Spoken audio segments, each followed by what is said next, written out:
Okay, and we're back talking about Miraculous Ladybug Season 6. Sorry for the break between uploads, but I got sick after I went to see Gladiator, and it's been a journey. But, you know, it is what it is, I'll put it that way. I'll be honest, I kind of expected that by this point we would have had some new episodes out. After all, with the release of the London special, I've been back in the Miraculous mood, and figured we'd be able to keep the show's momentum going. Although now I've been seeing a lot of stuff that we might not be getting any episodes until next year, so yeah, that kind of sucks. But I guess that's just how it goes sometimes, right? In the meantime though, I suppose we just have to find things to keep us a little bit occupied.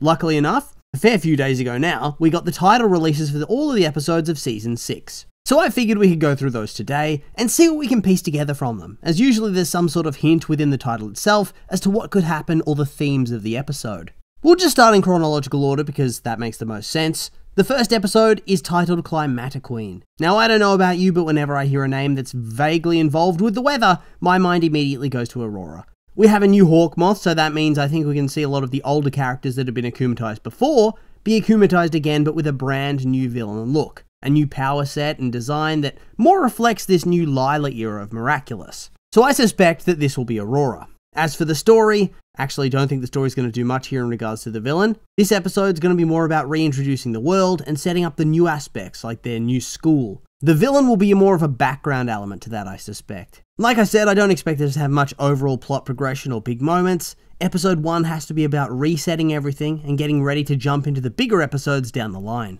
Next up, we have Illustrator. First up, my mind went to Nathaniel and him getting akumatized again. But the more I think about it, the less sure I am about that. After all, we just had Marinette hand out the Miraculouses to the rest of the class permanently at the end of last season. Having them get akumatized again would be a weird choice after that, wouldn't it? Instead, I now suspect we're going to be having some of the minor heroes teaming up with Ladybug and Cat Noir more often. It's a good opportunity to flesh out those characters and give the episode some variety. So I suspect that this episode will be Cat Noir, Ladybug, and Capra Kid going up against the eponymous villain. The villain probably does have some sort of connection to Nathaniel though. Maybe a new character at their school, maybe Nathaniel craps on his art.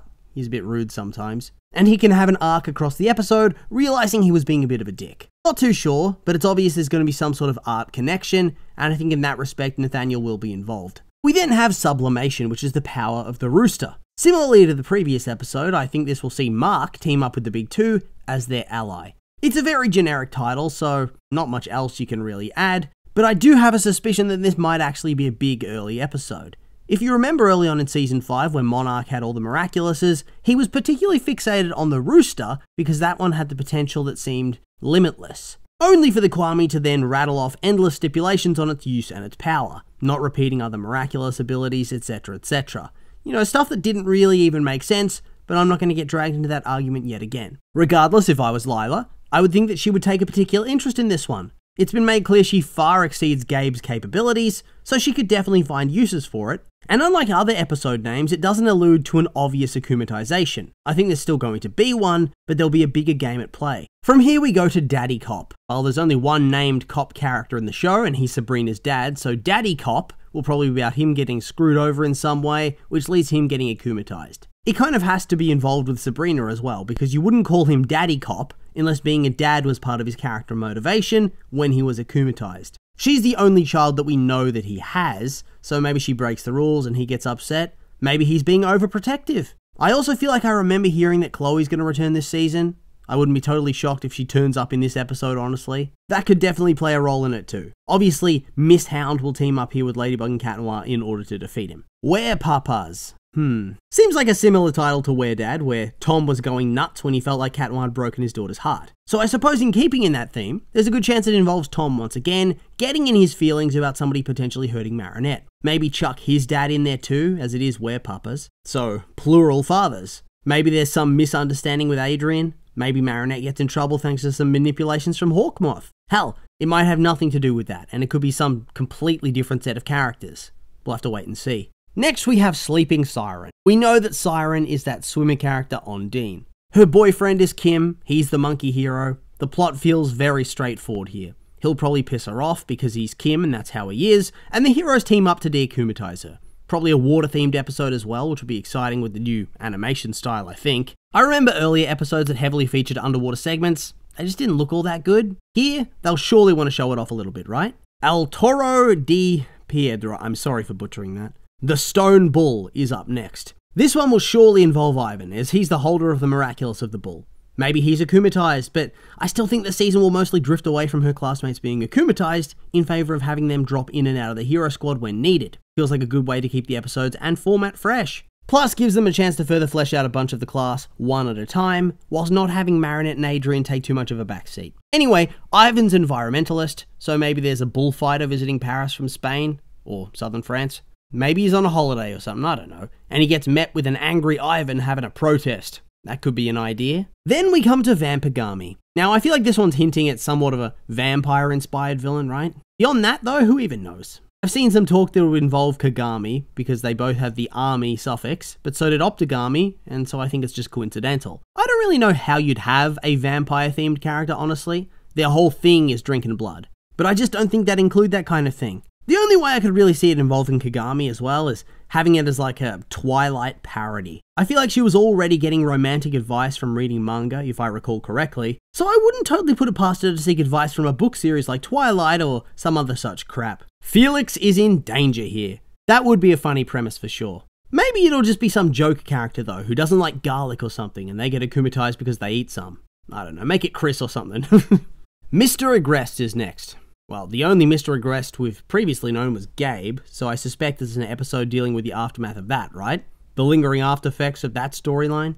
I've always found that the episodes that just have a character name as the title are often huge story-important episodes. Felix, Gabriel Agrest, absolute classics. The only other option we know is that Adrian's grandparents are expected to make an appearance this season, right? Could this be an episode where Adrian's grandfather debuts? It's possible, I suppose, but I'm not too sure. Wasn't Gabe's original name not even Agrest? It was Garby Grisette. So unless his dad changed his name to match his son's, I think it's unlikely. Next up we have the Dark Castle. It's a very unique name, unlike most of what we see from Miraculous, so it could be anything really. Honestly, this season seems to have a lot of newer style titles for the episodes. I do wonder what it could mean for the story. Is it moving away from the Monster of the Week format into something slightly different? Your guess is as good as mine. If we go the serious route, it could be the introduction of Adrian's grandparents from the UK. They were aristocratic, right? And pretty abusive according to Felix's story, so that could explain the ominous title. Bonus points if both the episodes Mr. Agrest and the Dark Castle introduce both sets of grandparents for Adrian. Or it could be something really silly, like a field trip to a castle gone wrong. Ooh.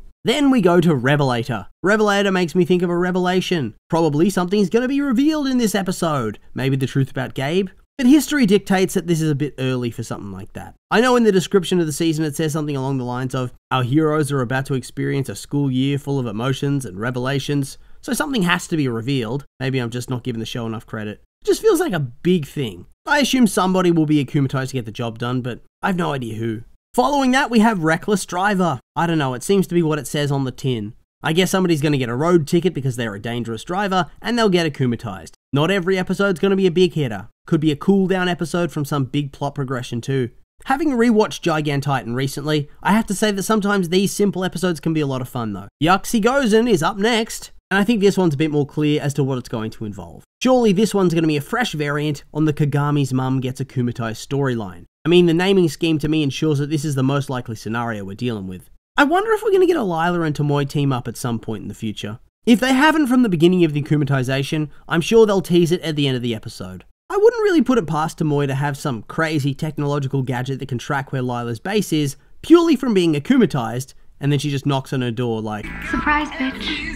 I bet you thought you'd seen the last of me. Then we have Gren Diaper? Diapers bring to mind a baby. Are we getting another baby episode? I mean, I guess it could be an old person too, but that would be pretty bleak. Next we have The Ruler. Historically, these sorts of titles were reserved for old mate Andre, but he's no longer the mayor. So surely this is going to be an akumatization of Mayor Bustier, right? It'd be super interesting if the public wasn't completely fawning over whatever she does, and she gets akumatized into an authoritarian figure to make the world a better place. Probably won't happen that way, but I still think it'll most likely follow her. It feels like this is the option that makes the most sense. After that, it's Noe?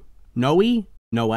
Who knows, really? This one's impossible to decipher at this early stage, I think, at least for me, since there's nothing to go on. I reckon this might be the episode that was teased in the trailers, you know, with the crazy athletic mom and her daughter. May as well slot that one in here. We then have a Fairy Goodnight. Once again, this one is not easy to decipher at this early stage. Could be anything, really. Has there been a fairy character before? I mean, Menonis the puppeteer had a wand, right? She flew around. Maybe she'd be the villain? I have no basis for this, but I'm also getting Christmas vibes with this title. I don't know why. It would be an interesting premise though.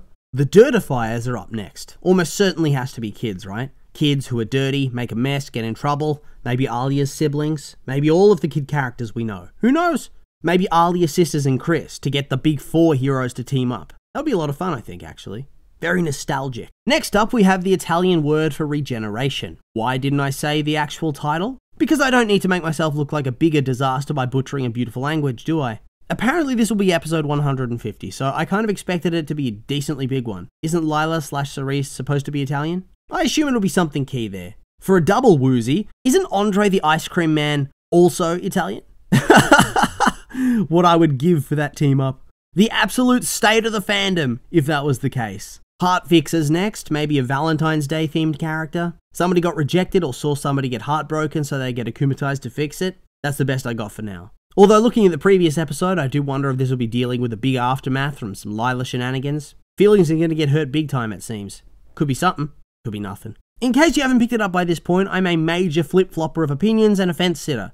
I have no idea what's going on, but we're just going to roll with it. Following that is the Chained Titans. Did they ever say that we'd go back to that alternate universe, the evil one? Because those Kwamis, specifically Tiki and Plague, were pretty much little slaves, right? As in you couldn't use the wish because there was something blocking them from speaking. Chaining them. Kwamis are kind of like godly creatures, so are Titans. I guess it fits-ish. Lady Chaos is next. Honestly, good chances it's just going to be any old character. I've seen some discussion from folks who think it could be a Marinette akumatization, but nah, I doubt it. That feels like a finale level event to me, and this is not the finale. I also just had the thought that I reckon they will teach Marinette Mira Kung Fu, so that way she can never possibly be akumatized. You might not want to hear it, but honestly, in lore, it's actually irresponsible that she hasn't learnt that as the Guardian. God, they're so incompetent. No wonder their whole temple got destroyed. Sad Nancy feels like it'll be Alia's sister, so you can chuck Alia into the hero team for this episode, unless you want Carapace to get his rematch from the OG. I wonder why she'll be sad. Maybe she lost a big fight. Maybe she feels like her little sister's outgrowing her influence. That might be a nice one, actually. Queen of the Dread Zone's up next. No idea, honestly. Although I have seen some people say maybe a Chloe return episode. That would be a classic title that fits with her scheme, if that was the case, but I hesitate to believe it. Although she does often have akumatizations with the word queen in it, so you never know. We then have Secret Protocol, which makes me think of Tomoe, honestly. She's still a big power player, and she would be the type of person to have a full-on Secret Protocol if you ask me, especially if you leave off Yaxi Gozen with some tease for her teaming up with Lila. Confirming that right before the season finale would be pretty cool, I think. Nemesis is surely New Hawkmoth vs Ladybug Part 2. Rematch from their battle in the London special. This one will be a banger, methinks. There's a small part of me that thinks Chloe could make an appearance just because she's a contender for a Nemesis, especially when you consider it in regards to Marinette, but it just also couldn't make any sense here. And you don't want to detract from the big rivalry between Lila and Marinette. I guess I just have PTSD from all the Chloe shoehorning they've done before. Finally, done. That's all the episode titles with some attempts at figuring out how it's going to play out. A few ideas are a bit of a stretch at best, but I think some of them are genuinely good. I'm really looking forward to the upcoming season, so if Glue could hurry up and just compete with all the other studios like they like to do for views, that would be great. And so I will just remind you that these have all been my opinions, and I'd like to hear yours. Any of these titles jump out at you and make you think of any theories or ideas? Any of mine you particularly agree or disagree with? I'm curious for your thoughts, so make sure to like, comment, and subscribe, and let me know!